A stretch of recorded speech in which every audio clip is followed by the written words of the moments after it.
Let's make some noise. Come on. Yeah, yes, indeed, Nick Foles. Let's make some noise. Welcome back, everybody. Good evening. How you doing tonight? Welcome back to the Final Word. What's your boy, MattyB, here on the It's a Wrap Sports Network, coming at you the calm before the storm. Yes, we are entered that phase of the week. It is now time. We are T-minus Thursday, Friday, Saturday, 4, T-minus almost 3 from Eagles 49ers on Sunday at 4:25, 4:30, 4:27, I don't know.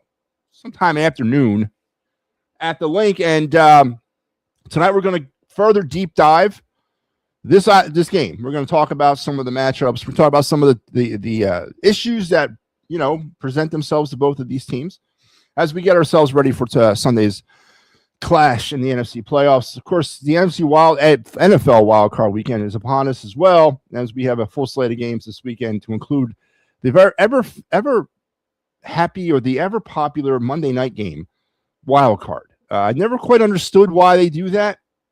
Obviously, I guess the winner from Monday night will probably end up playing on Sunday. I mean, they won't get the Saturday game in the divisional round. Just don't understand why they do that to a team or to two teams, heading into the playoffs, why they put a Monday night game on their slate. We got hockey to talk about tonight. Flyers fresh off the 5-2 win over the Vancouver Canucks. As I was thinking about some things, I realized I had not really given you my proper dissection of the Christian Dvorak contract extension. And I'll give you my 2 cents on that tonight as the Flyers just are locking up some of their assets for the future. We'll talk pros, we'll talk cons, we'll talk where I come out on this move by the Flyers. Is this something that really is this for today, or is this for, why? I guess that's the big question. Why Christian Dvorak? Why 5 years? Why over $25 million? So we'll get into that. We are going to get back to the hot stove tonight. I know. I just keep finding myself losing time. We're going to talk some of the comings and goings that are not involving the Phillies because the Phillies are not doing anything. We are getting closer and closer. We're about, 33, 34 days away from when pitchers and catchers report, that 36, something like that, coming up on a month. And we don't have a full baseball team yet. Or if the baseball team were going to go out there, if the season were to start today with the players that are currently on this roster, God help us all. God help us all. So what's the plan? Again, no JT, whatever. What's the plan? I think we all want to know, but there's been some other moves over the last week. Again, coming out of the holiday season, it was really slow going. But we'll recap some of those moves on tonight's program and of course, your day in Philadelphia sports history, your card of the night. We'll get back to that tonight, and also your of the night segment. All of that stuff on our Wednesday edition of the Final Word, getting closer and closer to the end of our broadcast week. Hey, what's going on, man? I love the kitten, man. I love that. How you doing tonight? How was your day, bro? My day was fine. How about you? I had a great day.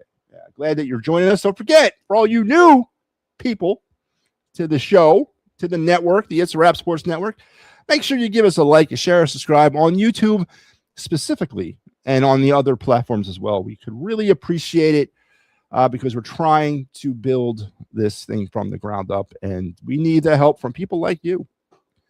We definitely do. It is good. Good. Glad to hear it. So, as I said, tonight, calm before the storm, Eagles 49ers.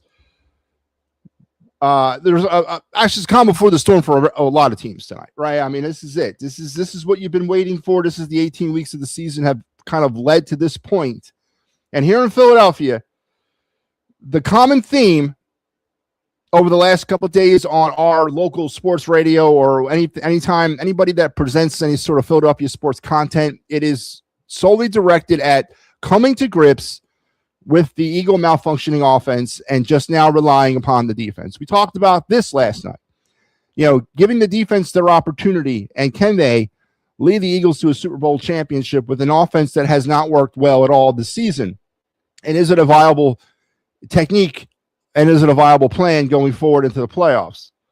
And also the consensus being last night that coming off essentially a bye week where most of the starters did not play against the Commanders, you are looking at a situation where they could very well defend their way past the San Francisco 49ers. And I think that's a very valid point. And it's something that is probably going to sway a lot of people as we pick games later on in the week and we get closer to game night about how we kind of look at this game specifically between the Eagles and 49ers.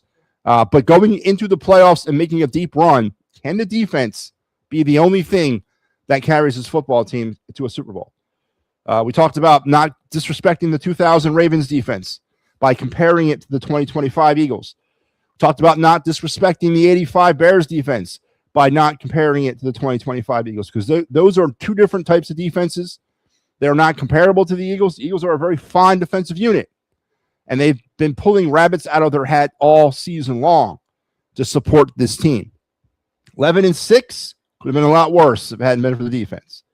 But can they come up with 4 more games? Do they have 4 more games in them to lead the Eagles to Super Bowl victory? Because, again, the consensus is around the city is we're done trying to find out what the offense is. We're done trying to figure out if it's Kevin Padula, if it's Jalen Hurts, if it's the offensive line, if it's Saquon Barkley, if it's something other, Nick Sirianni, if it's Howie Roseman, whoever it is that's causing this offense to malfunction. We're done trying to figure it out. And now we're going to place all the eggs in the defensive basket. And is that a viable way to go through the playoffs? And obviously time will tell as we move through the playoffs. But that is our first topic of the night. But before we get started, let's remember everything happening on the It's a Wrap Sports Network this week. You got tonight, it was the Pittsburgh Sports Desk returning from their holiday break and me. Tomorrow, you got the Birds Blast with Kyle Quinn. That'll be at 4:30.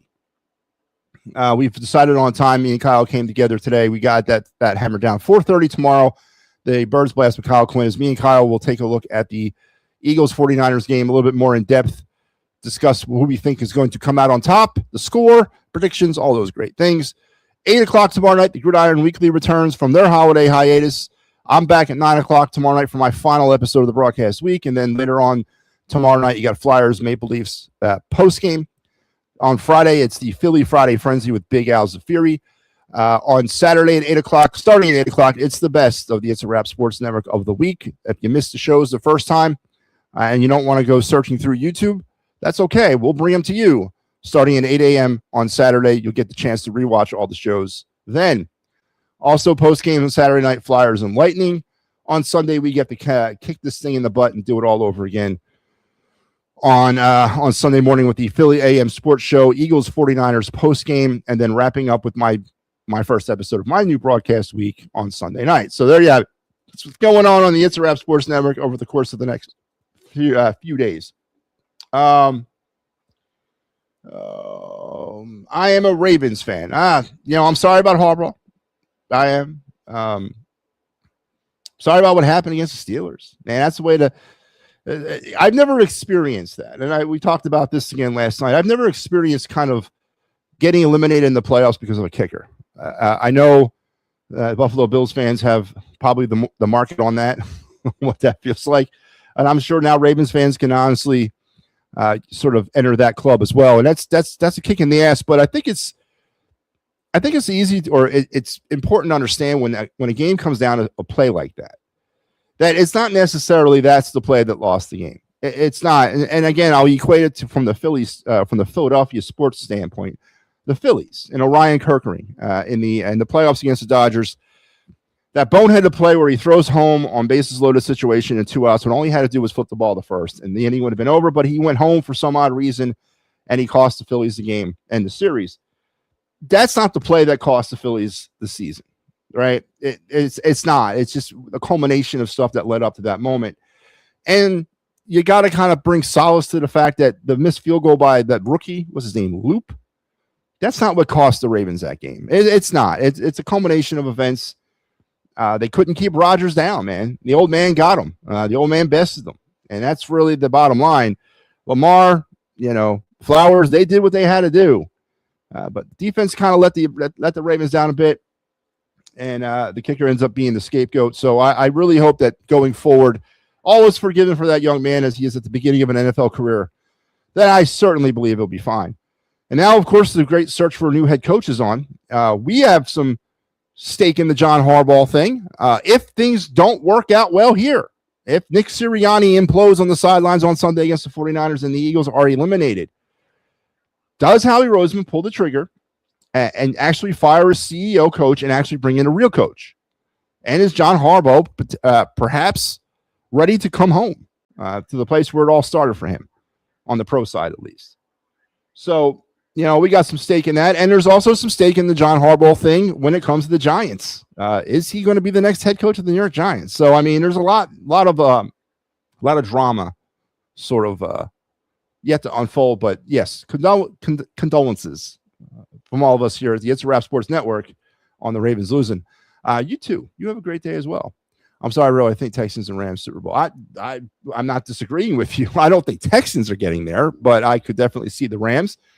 If you had to pin me down right now, I actually, at the beginning of the season, I picked Buffalo and Detroit. Obviously, half of that didn't work out. Detroit didn't make the playoffs, but I went with Buffalo and Detroit. I'm going to stay with Buffalo. I am. I don't know. Call me crazy, but I'm going to stay with Buffalo coming out of the AFC. And the Rams coming out of the NFC or Seattle, that's a viable option. I'll go with that. Or Bills or Rams. There you go. See, look at that, man. We're on the same page. That's what I'm talking about. But all right, let's get this show going tonight. Let's strap in, strap on, strap up. Keep your head, hands, and feet inside the car at all times. And here we go with your day in Philadelphia sports history. On this day back in 1996, for the second time in 3 years, Dallas Cowboys knocked the Eagles out of the playoffs. Dallas beat up on the Birds 30-11 in the divisional round, a momentum-carrying win that would lead the way to Dallas's fifth Super Bowl victory. Forced into the game after an early injury to starting quarterback Rodney Peete, then backup Randall Cunningham struggled, completing just 42% of his passes in his very final game as a Philadelphia Eagle. And that was an interesting end to an interesting season in 1995. First year of Ray Rhodes. Team started out 1-3, was dismal, and then under the tutelage of Rodney Peete, after benching Randall Cunningham, made a run all the way through the NFC, made a run all the way through the NFL schedule, regular season-wise, had a home playoff game against the Detroit Lions, who nobody thought the Eagles could win.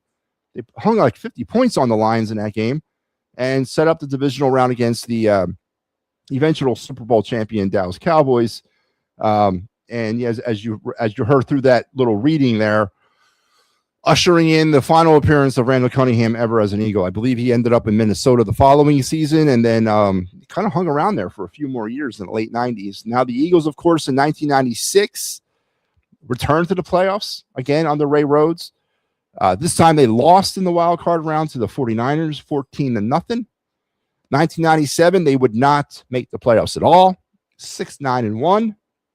And then that would set up the disastrous 1998 3-12 or 3-13 season that saw the firing of Ray Rhodes and the beginning of the Andy Reid era. So all those things were set into motion, and tonight was probably one of those important events. But the Eagles lose in the 1996 NFC divisional playoff round to the Cowboys 30-11, capping off a very successful and surprising 1995 NFL football season for the Philadelphia Eagles, at least. And there you have it, your day in Philadelphia sports history, brought to you by the fine folks here at the It's a Wrap Sports Network, specifically the Gridiron Weekly. If you're into NFL, NCAA, not a specific team, not a specific conference, not a specific division, then the Gridiron Weekly Report is for you. The guys will come at you every Thursday night at 8 o'clock, and they will break down the latest and greatest that's happening around the NCAA and the NFL. That's the Gridiron Weekly Report, Thursdays at 8 p.m., only exclusively right here on the It's a Wrap Sports Network. So, all right. So, again, calm before the storm. What does that mean? Well, we're about ready to have a football game, and we are about ready to see if the Philadelphia Eagles, what is the other thing I've been seeing? That they're playing possum. that for some odd reason, the Eagles have not exposed their playbook over the last 3.5, 4 months, because they're just waiting for this opportunity to get to the playoffs, and all of a sudden, the greatest show on turf will be born. I don't agree with that. I don't believe that's the thing. I think that's, what I know that is a bunch of homers hanging on to the inevitability, or actually homer denial. That's what that is. It's homer denial that this offense, this $200 million offense that allegedly boasts a elite quarterback in Jalen Hurts, elite wide receivers in A.J. Brown and Devontae Smith, an elite offensive line, elite running back Saquon Barkley. I mean, elite across the board. If you ask certain sect of Eagles fans, they can't believe that this offense has struggled as greatly as it has in 2025. Now, let's break down some of the offensive numbers for the Philadelphia Eagles. So at the end of the day, here we are as we enter the playoffs. The Eagles sit overall, they had the 22nd best ranked offense in the National Football League heading into the playoffs. But I guess you can kind of take solace in that there's two playoff teams that are ranked lower than the Eagles. You got the Steelers at 23, and you got the Panthers at 26 or 25. So the Eagles come into this game 22nd ranked overall offense in the National Football League. In passing, with our elite quarterback at the helm, the Eagles are down around 26 or 25, below or just below the Steelers, just above the New York Giants. So the New York Giants had a more prolific passing attack than the Philadelphia Eagles did in 2025. Rushing, the part of this game that honestly is, I think, the real reason we're in this position right now than we are, is the rushing just never can. Saquon never really recaptured that form of 2024. They sit somewhat middle of the pack, a little low, like 19, 20, 21. That's not necessarily as bad as I thought it was. Wasn't quite as good as number one overall last year, but, not as bad as I definitely thought it was. As for your opponent on Sunday, the San Francisco 49ers, they come in boasting the NFL's 6th best total offense in the league in 2025. The 6th best offense. Now, there's a lot to be said about where that offense is being driven from. Is it being driven from Brock Purdy, or is it being driven from CMC? Now, I am on the side of CMC, and I say it because I watched it week to week firsthand. I'm an avid fantasy football player, and Christian McCaffrey was on my team. Matter of fact, he was my MVP in my championship fantasy football season. I won my league greatly because of what Christian McCaffrey was able to provide me on a week-to-week basis. And there's one thing that we can all agree on when it comes to Christian McCaffrey. He is a game changer when he's in the game. The problem with him has been durability. Now, there's some people out there that are telling you that Christian McCaffrey is human. And of course he is. He is human. And there's situations where if you can eliminate the Christian McCaffrey factor, I think you definitely have an opportunity here to neutralize Brock Purdy. Brock Purdy doesn't scare me. Now, again, he's the quarterback of the NFL's 6th best offense. There's something to that as well. Again, I'm not on Brock Purdy's jock or anything. I'm just telling you. But that offense runs completely through Christian McCaffrey. And if the Eagles can find a way, and I thought we talked about it like last week or maybe at the beginning of the week, if you had to pick one, and you can only neutralize one, CMC or Purdy, who do you go after? Obviously, it's CMC, right? Let Purdy try to do it with his arm, even though he's not a bad quarterback. He's totally not a bad quarterback. But the 6th ranked offense in this league is based around what Christian McCaffrey brings it. Now, let's take a little bit look at their passing offense.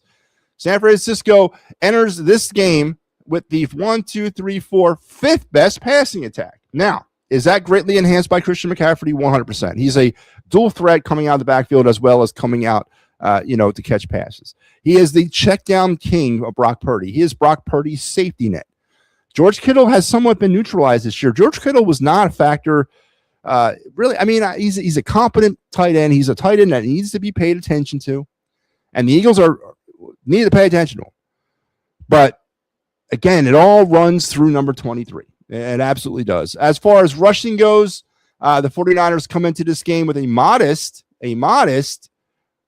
lower level rushing attack, around 22 in the league. The Eagles actually have a better rushing attack than the 49ers do on paper. So obviously it It screams to the fact that they like to line up McCaffrey in a lot of different places, and they use them a lot of different ways.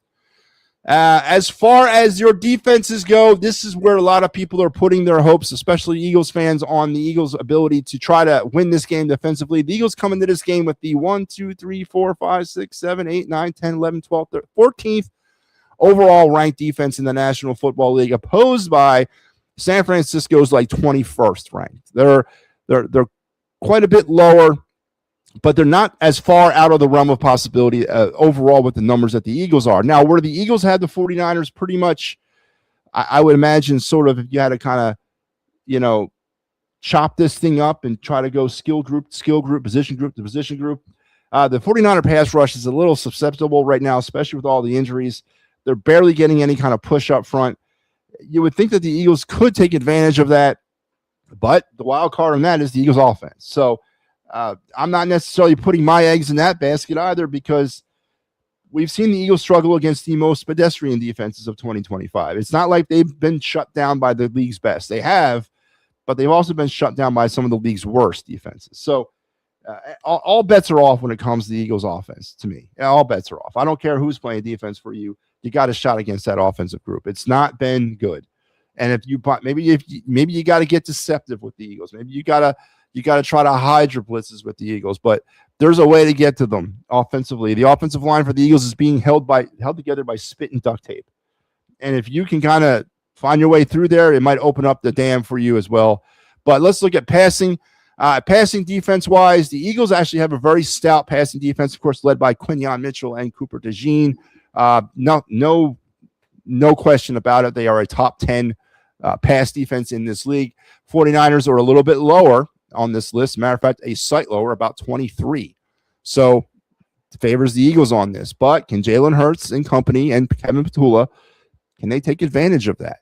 Or are they going to be stifled once again with their ability to open up the playbook for Jalen Hurts, your elite quarterback, and I knock on some wood here, in order to take advantage of that? So as far as rushing goes, real quick, the Eagles enter this game with a pedestrian middle of the pack, 20th ranked rushing defense. Whereas, though, the 49ers come into this with about a 13th ranked. So deceptively, the 49ers are a better rushing defense than the Philadelphia Eagles. The Eagles have had problems with the rush. Again, Christian McCaffrey, beware. They have had problems with the rush all season. But where the Eagles defensively really get you is they put you in situations and then they call on an all-out blitz. Vic Fangio will give up lots of territory from the 20 to the 20. He doesn't mind it. But when they get down in there, they clamp down. They find a way to make that stop. And they've been doing that all season, the bend, don't break mentality. And maybe those rushing yards are a little bit deceptive about the Eagles' ability on defense to lock it down when they have to. But they give up a bunch of territory between those 20-yard lines. And that's a known fact. That's just how Vic Fangio runs his defense. And San Francisco is going to have to exploit that. And they're going to have to take the top off, I think, at some points in order to really exploit that. Can they? Is Brock Purdy going to be able to get back there and throw? I believe he will have time at times to throw that football.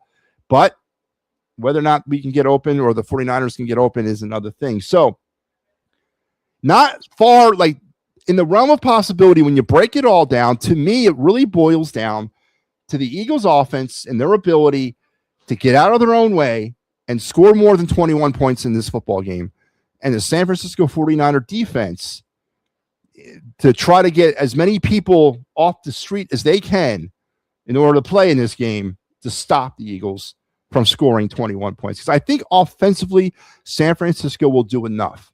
I think they will. Whether or not that's going to be enough on their side dealing with the Eagles offense remains to be seen. A pretty split, in my opinion, it boils down to the Eagles offense versus that held together by duct tape and spit San Francisco 49er defense. And who comes out on top? How do you get through it? Is it going to come down to, as it has a lot for the Eagles this year, to a special teams play? Is it going to come down to the turnover battle? The Eagles enter this game not as prolific as I would like on forcing turnovers. They're not doing it the way they did last year. A lot's lost on last year's Super Bowl run. A lot of it's faded into Jalen Hurts freaking mythology, thinking that he was the reason why the Eagles won the Super Bowl alone. He was not. That Eagle defense really stepped it up last year, the back half of the season and into the playoffs when it came to forcing turnovers. They forced 13 turnovers in 4 playoff games last year, culminating in the 3 turnovers in the Super Bowl against the Chiefs. That has not been happening as prolific. I believe it was 31 total in 2024 in the regular season. They come out this year with about 19, slightly. I mean, not slightly. It's considerably lower. So they're not getting the turnovers. They're not forcing the turnovers as prolifically as they were heading into the playoffs last year. But last year they ratcheted it up in the playoffs. They committed and forced 13 more. Like, I mean, it was amazing. They were averaging over 4 turnovers a game in the playoffs. And if you're, it just gets me so annoyed when I have to relive this and have to talk about this and have to dram it through the heads of these Jalen Hurts occult people that if you take the contributions of the Eagle defense out of the mix in 2024, they do not win a Super Bowl. That's a fact. That is non-debatable fact. You take Jalen Hurts' contributions off the 2024 Eagles, I still think they win the Super Bowl. I honestly do. And it's so hard talking to cult members about this because they are so brainwashed by the Church of Jalen. It's not even funny. The Hurts huggers, as I like to call them. But the defense was a huge part of what led the Eagles to a Super Bowl in 2024. From around week 9 until the Super Bowl, they were a dominant force. They've been dominant, but they've had their moments. They're not forcing as many turnovers as they did last year heading into the playoffs. And, on paper right now, the Eagles are going to need the defense 100% more than they needed them last year because the offense is just not able to do anything. Saquon's been stuck in neutral all year. Jalen's Jalen, and they're just not able to get anything consistently going offensively. They were living off those turnovers. They were living off flipped short fields that the defense was providing them in the playoffs last year in order to kind of deliver the death blows. They got to find a way to get back to forcing turnovers. And they also got to find a way to stop committing penalties. The Eagles ended the season, I think, averaging 7 penalties a game and about 57 yards of penalty yardage per game. That is terrible. Now, it got better towards the back end of the season. They were getting a lot better with that. But they got to find a way to stop with the penalties, too. It's penalties and forcing turnovers. They got to find a way to really ratchet that stuff down. That stuff not being talked about here in town. Now, know what's being talked about here in town? A very broad statement that the defense can do it, and then a 25-minute defensive rant about Jalen Hurts. That's what we're talking about here. We're not necessarily getting into the nuts and bolts of really what is going to allow the Eagles to win this football game, and more importantly, what's going to allow the Eagles to win another Super Bowl. No, we broad stroke it by saying the defense, and then but Jalen is going to be good. We get off topic, man. We get off topic, and it's frustrating. It's frustrating to be the only sane man on this island. It really is. And trust me, if I'm the only sane man, then the island has gone bonkers. All right, it really has. But there you go. I think it boils down to on Wednesday or on Sunday.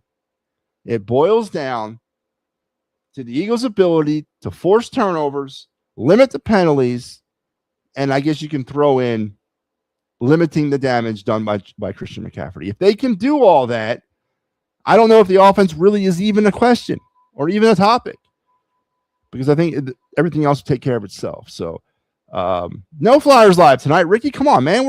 I got no Flyers game tonight. We're going to talk Flyers, though. We will talk Flyers. I do want to put in my 2 cents worth on the Christian Dvorak trade or extension. Yeah, Joe, we are going to open up the phone lines. Where did I got off topic, man. Let me bring this up. We are going to open up the phone lines right now. So if you want to jump in on the conversation, feel free to click this link. It'll take you backstage. I will then bring you on stage. Then you can discuss with me personally, with the camera, without a camera. Doesn't really matter to me. I just need to be able to hear you, and you just need to be able to hear me. And that's all that needs to happen. But here you go. Phone lines are open.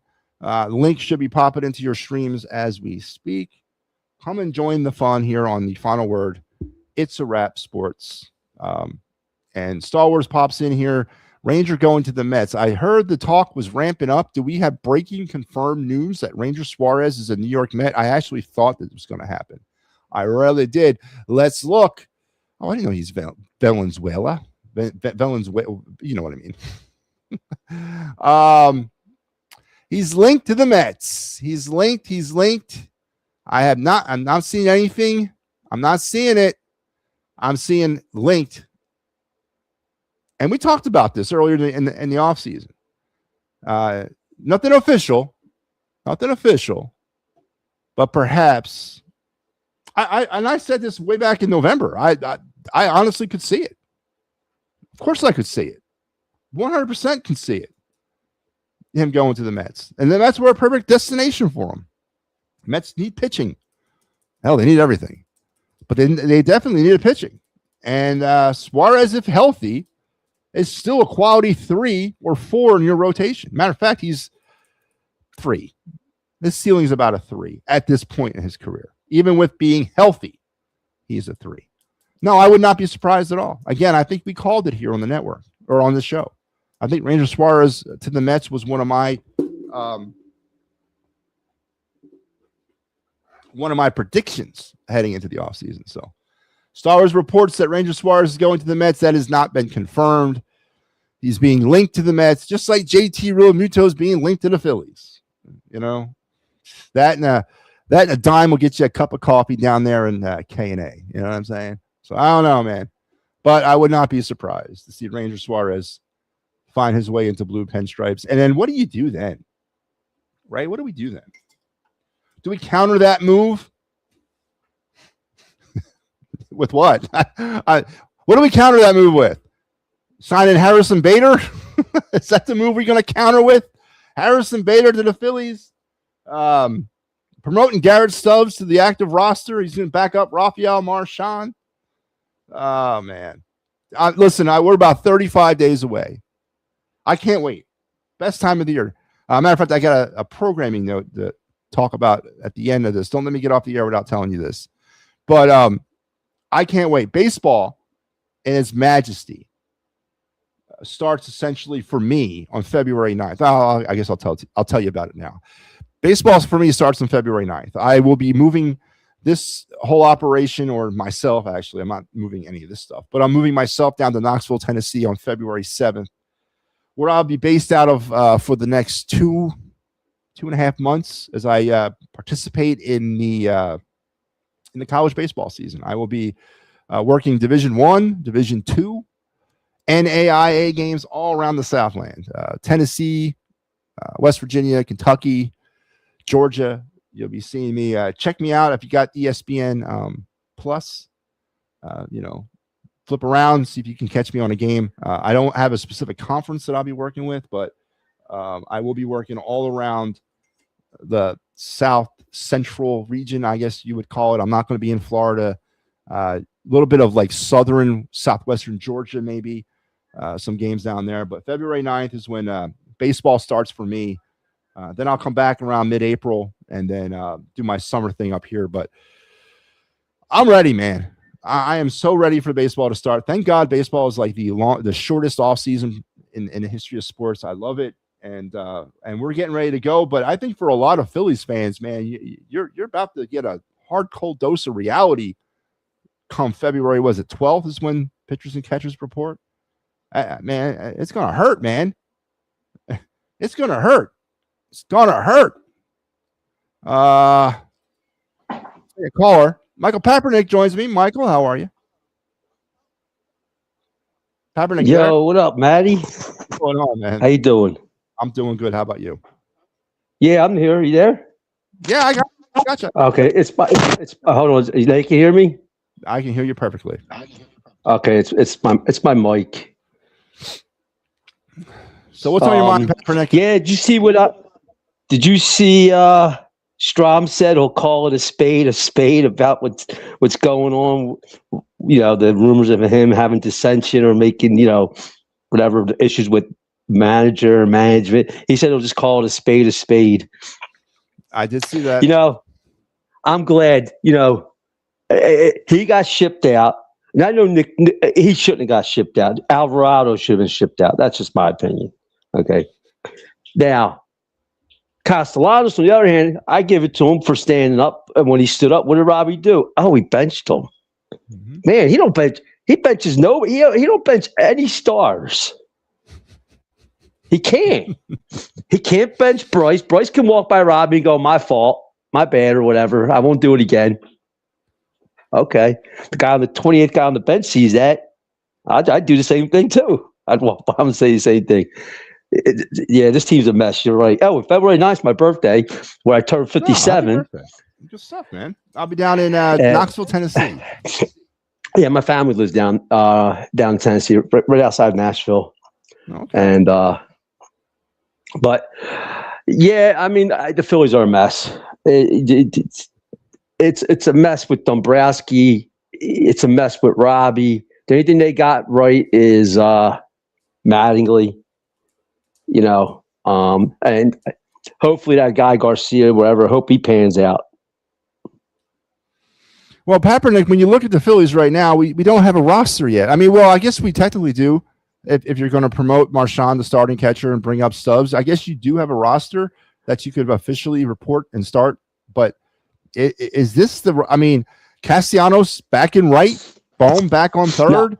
I mean, is this it? And then left field is Garcia, and center field is friggin' is Crawford. I mean, is this what they're telling us? Is this really going to happen?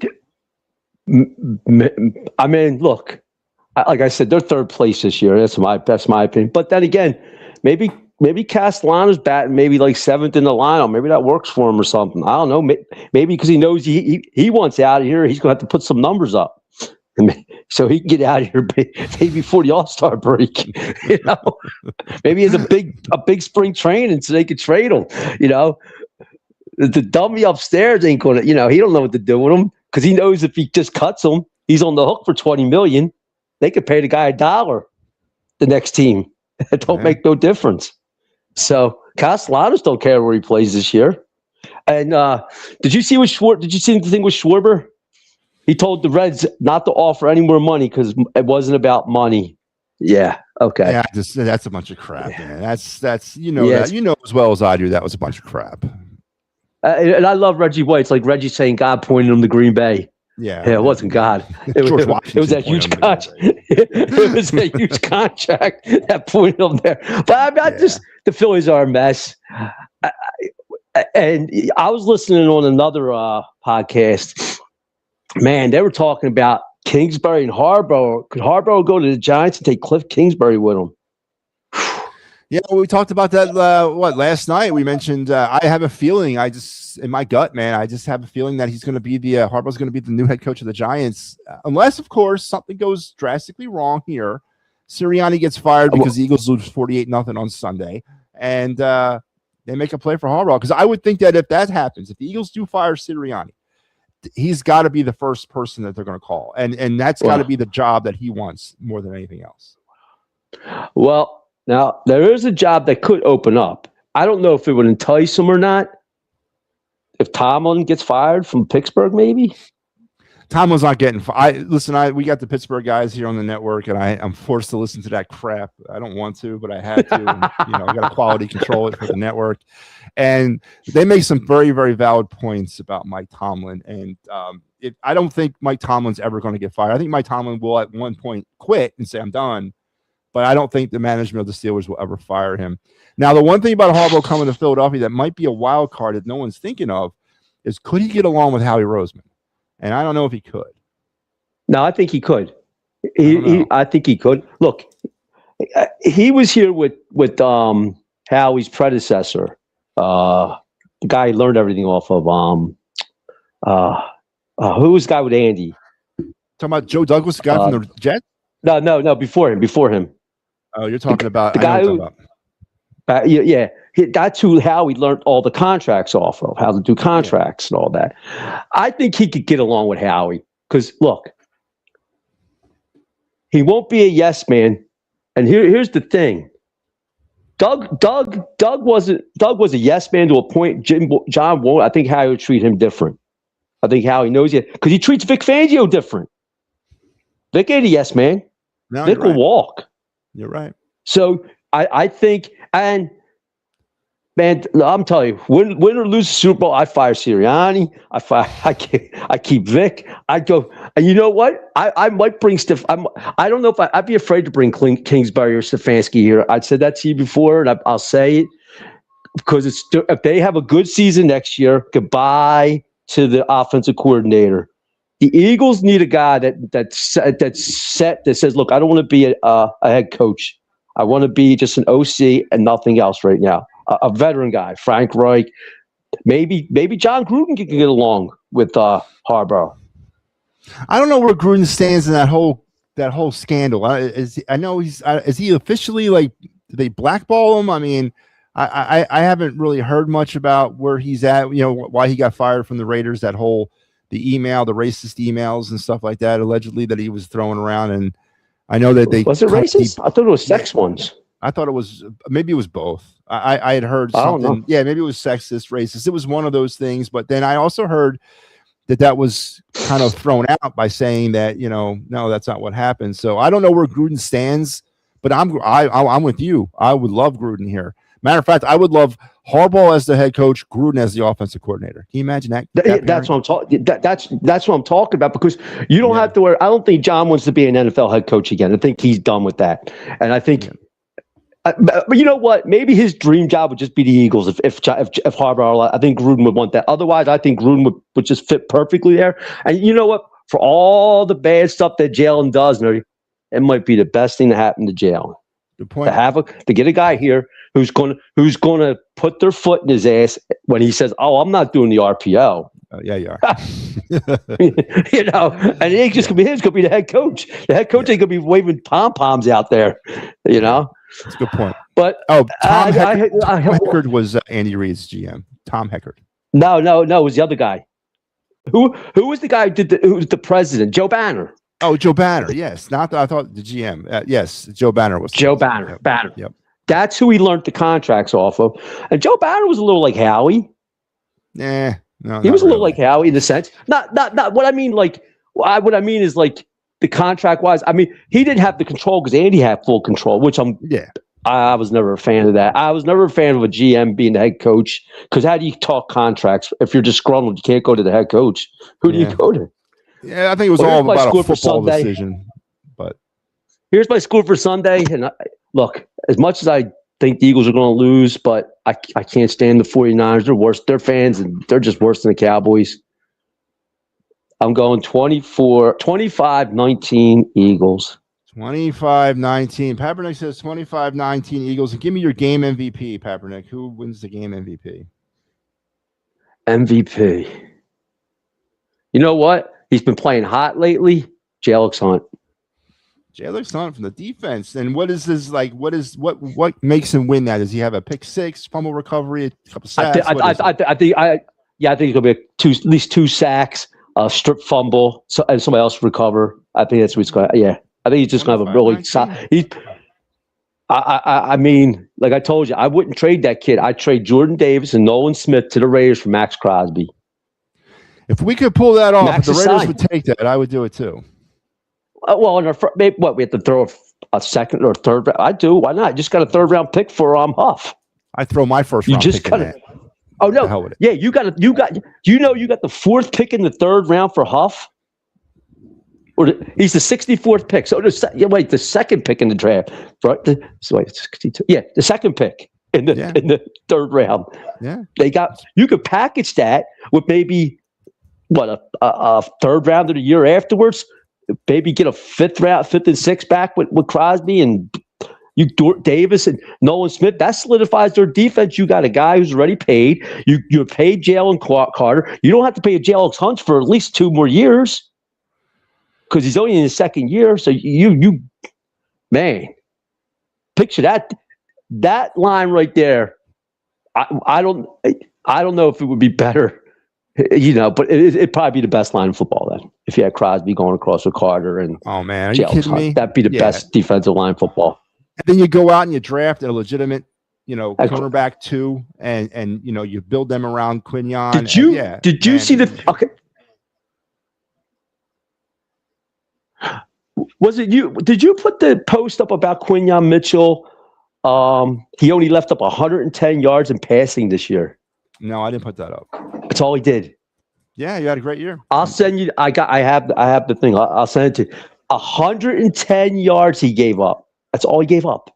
Yep, and he committed about 19 non-call pass interferences, Kaepernick. But that's neither here nor there. But no, he's a hell of a player. Well, so is three quarters of the NFL. Yeah, well, so is the 3/4 of the NFL do that. He's more handsy than a teenage boy in the movie theater. Who is it? Who said? They're all handsy. Come on, look at Lester Hayes. Remember Lester Hayes with the stickle? I mean, yeah, well, that was different, man. I mean, that was a different. Yeah, it was. No, hey, you have a good night, Matty. You too, Kaepernick. Quinyon Mitchell had a great year. All right, Michael Kaepernick. It brings always some really interesting points to bear. I definitely feel, in reference to the Raiders and Max Crosby. I got lambasted on the internet for putting up a trade proposal that sent, was it AJ and Jalen to the Raiders in return for Max Crosby and Brock Bowers and the Raiders' first overall pick, which was the number one, which will be the number one pick in the draft. And I don't know why that's such a taboo trade offer. I mean, it crosses the I's and dots the T's for this football team. You're telling me that we couldn't get any other quarterback to come in here and do what's Jalen's done all season? I mean, we're not replacing it based on what he's done this year. We're not replacing that big of a talent. So we can take that number one overall pick, draft Mendoza, start McKee next year for half a season or whenever, whenever he falls apart, and then you put in Mendoza and you go from there. But you'd have one of the more rock solid defenses in the history of football. With Max Crosby. And as I said, you take that second round pick, take a top flight cornerback, put him next to Quinyon. You're cooking with some Crisco there with that defense. So, yeah, I'm a big proponent of making that happen. I'm a big proponent of somebody doing something with the Raiders to get Crosby, because he would be the missing piece. He's going to be the missing piece for a lot of defenses, but he's like the missing mega piece for this one. And if they could find a way to get him, it would be game-changing for the Eagles over the next 10 years. So, Kaepernick always bringing some great stuff. All right, second another caller, Joe Hale. Joe's been waiting patiently for like 2 days. Joe, how you doing, man? I'm hanging in there. First of all, I'm going to give you some news. I don't think Harbaugh is going to the Giants. He's going to hook up. Breaking news. You heard it first. The Falcons just hired Matt Ryan just quit CBS 3. You guys know that, right? Like tonight, right now? This morning, as of this morning. He's not going back to play football for the Falcons, is he? No, he's running it. He's your GM. Matty Ice, huh? And on the wish list is John Harbaugh. John Harbaugh wants that job. I don't know, Joe. When I look at some of the other jobs available, and again, I factor in, and I know this is a wild card, and it's probably not going to happen, but if Sirianni does find his way to the unemployment line in the next few weeks, the Eagles' job all of a sudden becomes the most popular job out there. Yeah. And I'm telling you, it's a ready-made team. It's a competitor. It's a Super Bowl, contender. I think any coach would love to come here, and a John Harbaugh who's been there, done that, would be, I think, the perfect guy for this job. Now, again, this is a pipe dream because Nick Sirianni probably won't get fired either way, but I'm just saying, man. I don't know if Atlanta's his thing. I don't see him in Atlanta. I see him in New York, man. Atlanta already interviewed him for 24 hours. It's fine. Because here's why he wants to go to Atlanta. Robinson. Yeah, Bijan. Phoenix. Yeah. The Falcons tight end. Oh, Pitts? Yes, Kyle Pitts. Yeah, what a draft bust he was. But Bijan Robinson's not a draft bust. I think Michael Penix might be a bust. They'll probably give him one more year before they decide. But I don't think the Falcons are as close as a lot of people think they are, especially in that crappy ass division. Oh my God, the freaking Panthers won it at 8-9. I mean, they finished third in the division. Yeah, and they helped what's his face get in, but wait, no, wasn't the reason why Tampa didn't get in because they lost? No, Atlanta won. The Saints That's lost. right. Atlanta got Carolina in, right? I knew it was something like that, but Uh, I don't think that's I don't think it's an attractive job for him, man. I think he wants to get back in the black and blue East. I think he wants to get back into that. No, I'm going to give you a score projection. Give me a score prediction. 24-21. Elliott late minute field goal. Game MVP is who? Jake Elliott. So Jake Elliott wins the game MVP and wins the game all in the same kick. Yes. Listen, Joe, I agree. I think this game is going to be either a close one or a blowout for the 49ers. Does that make sense? Yes. Flyers topic. Jamie Drysdale, concussion. Yeah, I saw that. I can't believe the dude that hit him is not getting suspended. It'll come down. They're going to review it. Now I know what you're talking. But listen, there's so the players union has a way to appeal things. I think he will get suspended. And, I know what the league said, but I think Bobby Brink getting hit. That was a great game last night. I love that game. That was great. I love that type of hockey, man. The Phantoms are killing it. They're in first place in the Phantoms again. Yep.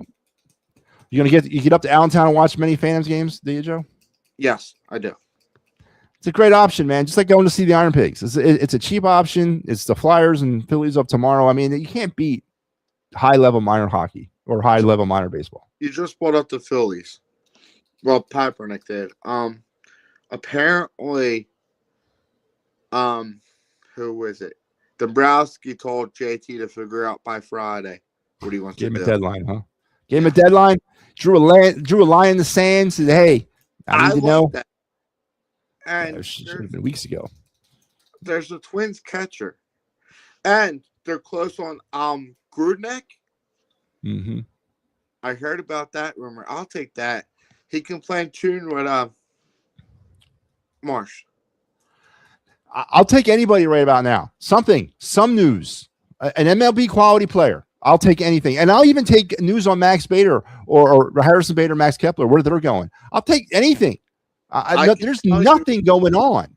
I can tell you, Mattingly being here brings Bo Bichette here. Is Mattingly bringing in some money with them because they can have a great relationship, which I heard they do. I don't know that for a fact, but the bottom line is the dollars and the cents. Sign JT, all that money's going to Bo Bichette. As it should. I'm okay with that.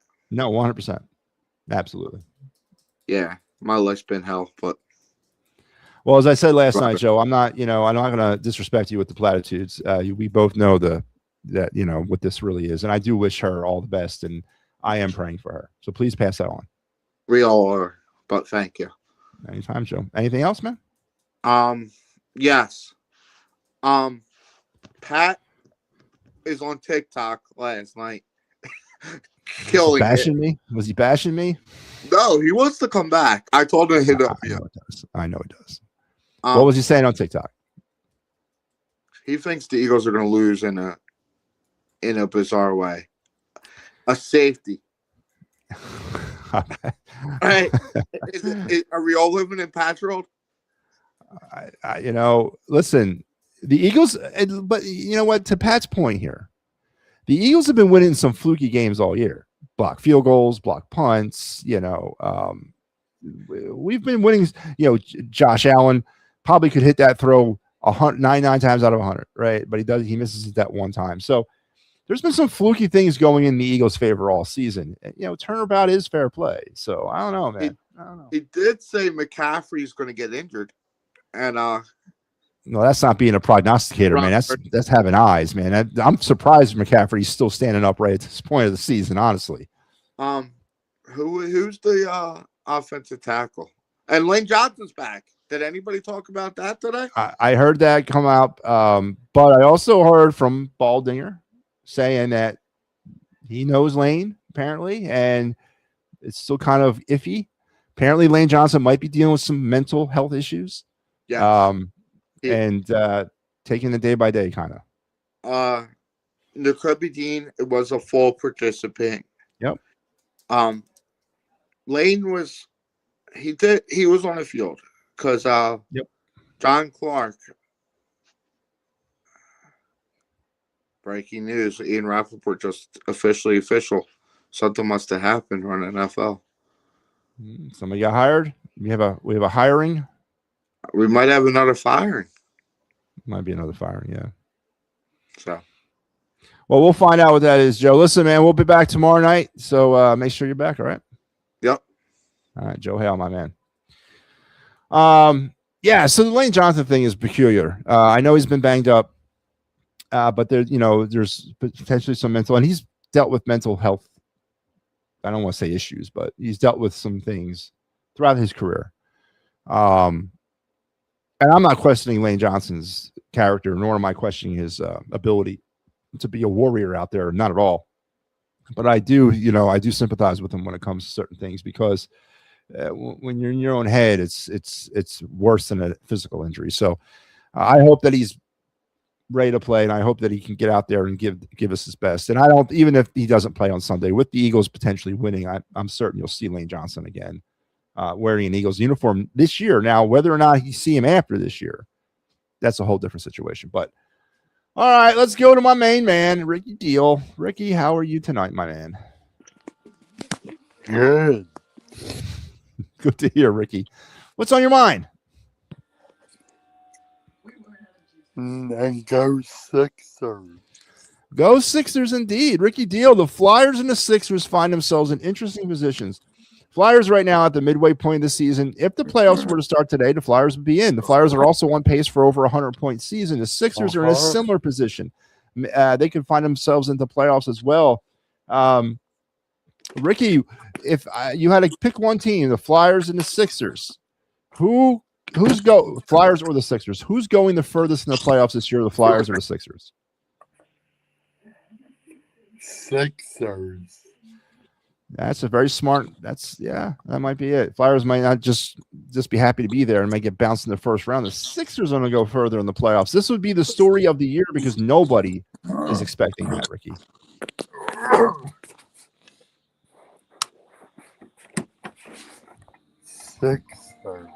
Sixers. All right. VJ Edgecombe will be Rookie of the Year.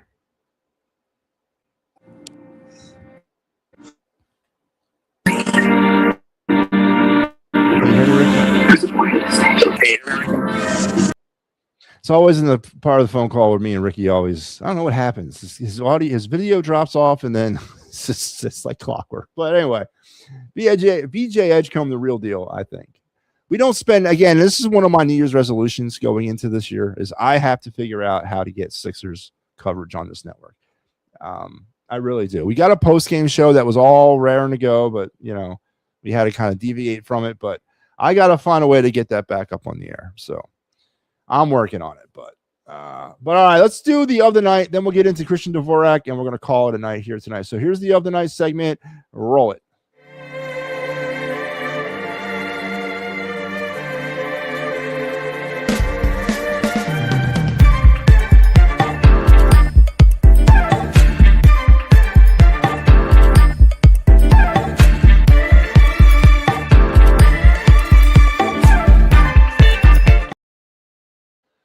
All right, it's the of the night segment here on the It's a Wrap Sports Network on the Final Word, and tonight we're back into the Flyers world of prospects, getting down to the end. I think about maybe 6 of them left, and I would have gone through all the prospects so far this season, and then we could move on to the Philly spotlight players and more MLB or NHL draft targets, and then MLB just never stops. But tonight, we're going to get back into one of those players that was not originally drafted by the Flyers, but has found his way into the Flyers system and is sort of making some noise. I'm not. Let's be real here. It's not major noise. He's part of a skill group or a position group that we definitely need help. And no, it's not center, but it's on that blue line as we continuously try to find the answer on the blue line. And let's talk about him now. It is the former 5th round pick of the San Jose Sharks, Artem Guriev. He's currently, he's not with Reading. He's in Lehigh. So he started the season off in Reading when I built this graphic. He is since moved on to Lehigh Valley, where he is now. The 6'4", 209. If there's something wrong with that, is obviously he's got to put on about 10 pounds. I need to see 6'4", 220, or maybe 6'4", 215. All right, so put on 6 pounds. That's all you need to do, and that'd be better for me. But again, drafted in the 5th round of the 2021 NHL draft by the San Jose Sharks. He's a big physical two-way defenseman known for his booming open ice hits, strong skating, and heavy point shot, making him an intriguing prospect with a mix of shutdown capabilities and offensive potential. There is a gateway to the Flyers for this kid, 100%. But being a 2021 draft pick, and here we sit in 2026, you start thinking, well, has the boat sailed on Artem Guriev? But the Flyers don't think so. They took a shot with him. So again, currently sitting with the Phantoms. He's no longer in Reading, but when he was in Reading for the first 22 games of the season, he had a goal and assist. I'm sorry, he had a goal. That's it, and was a putrid -1. So far in Lehigh Valley, 4 games with the Phantoms, no points, and he's in -1. But it's the intangibles of what he brings. Again, last night's game sort of brought back a lot of memories of old-time hockey, right? As I mentioned on the show, the only thing missing from last night for me was them putting the foil on, right? And the Hanson brothers. That was almost reminiscent of a game back in the 90s. I loved it. Absolutely loved it. Now, Jamie Drysdale coming out of this with a concussion is obviously you don't want to see, but as far as purism and when hockey goes, that got me all excited last night. Artem Guriev fits that mold right now, and I have a 6'4", 210-pound defenseman roaming my blue line who likes to muck it up, who likes to get in the corners and have some fun like that. Anybody could use him. He is a prototypical 7th defender. Whether or not he finds his way onto the Flyers, I don't know at this point with a 2021 5th round pick. I don't know, but he is definitely somebody you want to keep hanging around your system for such emergencies that you might need him. So as far as being a permanent fixture with the Flyers, probably not, or a permanent fixture in the NHL, probably not. But he definitely has the intangibles that I'm looking for: 6'4", 210 pounds, and a heavy shot who plays physical. So there you have it. Tonight's prospect of the night, Artem Guriev of the Lehigh Valley Phantoms. And that segment was brought to you by the Birds Blast with Kyle Quinn. Not Thursdays at 7. I'm going to change that. I'm going to stop lying to you guys. We probably will never, ever do a Thursday at 7 show again. Probably not until either the after the season or first episode of next season. But I am not going to lie to you ever again. The show, Birds Blast, this week will be seen tomorrow at 4:30 p.m. So make sure you set your VCRs. Tomorrow, 4:30 for the Birds Blast with Kyle Quinn, as me and Kyle will break down some Niners and some Eagles, and of course the Birds Flyby, which will come at you directly after Eagles 49ers wild card. Still working on whether or not we're going to do dual hosts or tri hosts, or Mike Laro is going to take it on his own. We're sort of, actually, I haven't mentioned it at all to the guys, and I can't believe it's Thursday already, so I'll have to get on the stick with that. But that is our hope moving forward into the playoffs, that we kind of, just like we do in the Fightins final, we plus up with hosts for the postseason. We kind of want to do something like that for this. So make sure you're checking that out, regardless of whether or not it's just Mike or if it's a whole bunch of us. But all right, last point of the night, and then we're going to wrap it up. Christian Dvorak yesterday, 5 years, 25. What is it? 25.75 or something like that was the contract. North of 25 mil for a 4th line centerman who has been having a great year. Has left a lot of Flyers fans sort of like puzzled. Why would you offer a 5-year contract to a Christian Dvorak who put before this season? Now he's on pace for like a 50-point season. It's on pace for around 55, 60 points. But that would be a career year for him. He's never gotten above 38 points. Now, is it because he's being paired up with Trevor Zegras? Maybe that's the secret to the Flyer, to his success this year. But that is not going to be the secret to the Flyers Stanley Cup success, is a Trevor Zegras, Christian Dvorak line. It's not. Christian Dvorak is a place card holder. He was brought here or signed here last summer because of that ability. We are desperately thin at center. Desperately. And he was brought in as a cheap option on a 1-year deal. He has been amazing this season with the Flyers. Now, why didn't the Flyers Sean Walker him, right? Why didn't we just ride him out to the trade deadline and then move him along for a second first-round draft pick? I would have been plenty okay with that. This is still a rebuild. And when we're talking about trading a player like a Christian Dvorak, it's still a rebuild. Now, I'm not asking to trade Mitchkov at the trade deadline. That's a different situation. But you're looking at a guy that does not figure to be part of what is to come with the Flyers, at least in his prime, right? He's 29. He'll be like 34 by the time this contract is over. The contract also comes with it a no-trade clause, a complete no-trade, no-move clause for the first 2 years. It gets a little better as we move through the contract. It loosens up, and then I think by the fourth year, there is no more trade clause. But there is no more no-trade clause. But there is a no-trade clause, a complete no-trade, no-move clause for the first 2 years of that deal. I just don't understand the economics, right? The Flyers have cap. They got plenty of it. Matter of fact, heading into next season, right now, they are projected like the top four, the fourth most cap room in the NHL, right? And the free agent class in 2026, as far as centermen go, is not looking any better than the 25 class did. I get you. But where it really kind of tells a story to me is in the development phase, our prospects. What does this say about, I don't know, Jetlachenko's ability to step up into the role of an NHL player at this point? To me, it says a lot. It says that he's not ready. And it says the Flyers are maybe looking at Lachenko as a situation where, okay, he's ready when he's ready, but we don't think he's going to be ready anytime soon. If he surprises us, then fine. But right now, we got to err on the side of caution, and we got to find a center long-term or medium, intermediately long-term. Now, we're talking about the 13th overall pick 2 years ago in the NHL draft that I said on draft night. I did the show on EOP with Al. We did our very first and ever NHL draft show. I told Al that was a reach. I don't care what you want to say. Jetlachenko was a reach at 13. Most people, to include me, had him graded out middle second round. And the Flyers took a top 15 pick on him. And it's been a constant struggle from that point forward to see if this kid's ready for the NHL.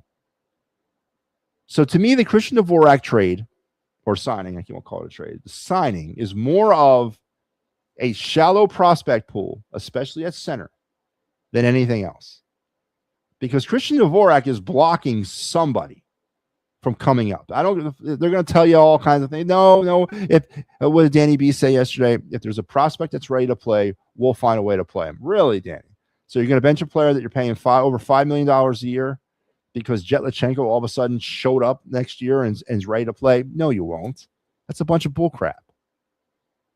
That was coach speak, word salad, whatever you want to call it. But to me, it says a big time loud message that the Flyer prospect pool, especially at center, which is not a secret or not a mystery or not a surprise either, is pretty damn thin and pretty shallow. So I don't like the move. Was not necessarily against re-signing him, maybe to a 2 or 3 year deal. Yeah.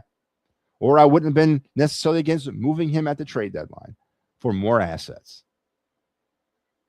Sorry. I'm not dealing with it, man. I'm not feeling it. I'm not feeling Christian Dvorak 5 years over $5 million a year. I'm just not feeling that. I mean, we're coming out of a period of bad contracts. Finally. I mean, Danny Barrera was able to get rid of Ryan Ellis this year. Brzakov, his contract's about to fall off. I mean, there's some light at the tunnel here, and we've been stuck in that tunnel for a long time, and now we're seemingly going right back down it with different players. I'm not feeling this contract. I'm not at all. But the Flyers and Dvorak, he's here to stay. I would say at least through the first 3 years of this deal.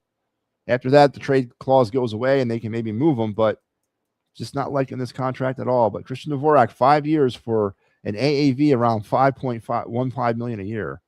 Just not feeling it. Not feeling it at all. And that, folks, once again, we failed to get to the damn hot stove tonight. What's going on, man? Why can't I? Maybe I'll lead off with the hot stove tomorrow. That's what I'll do. I'll lead off with the hot stove tomorrow and the card review. We'll do the hot stove and card review first thing tomorrow night. Let's get it out of the way. Well, that is going to wrap me up tonight. I want to thank everybody for being part of this. Don't forget, tomorrow, The Flyers are back in action. They will battle the Toronto Maple Leafs, and Mike Lara will have you for the Clear the Ice program following me, probably right around the time my show ends. So make sure you're back here for that. And then on Saturday, I'll come back at you with the Flyers and Lightning from the arena as they do that first half of that funky home and home with the Lightning on Saturday and Monday. On Friday night, don't forget also the Philly Friday Frenzy with Big Al will be back at 9 o'clock. Make sure you're checking out the Gridiron Weekly tomorrow at 8. And then all the great programming we have over the weekend, which, of course, AM Philly Sports. And then the Steel City Sunday pregame show. They're not doing a postgame show this week. But they'll be coming at you starting at 3 p.m. on Monday for 5 hours of Pittsburgh Steeler pregame. It's too much Steelers for me. But there you have it.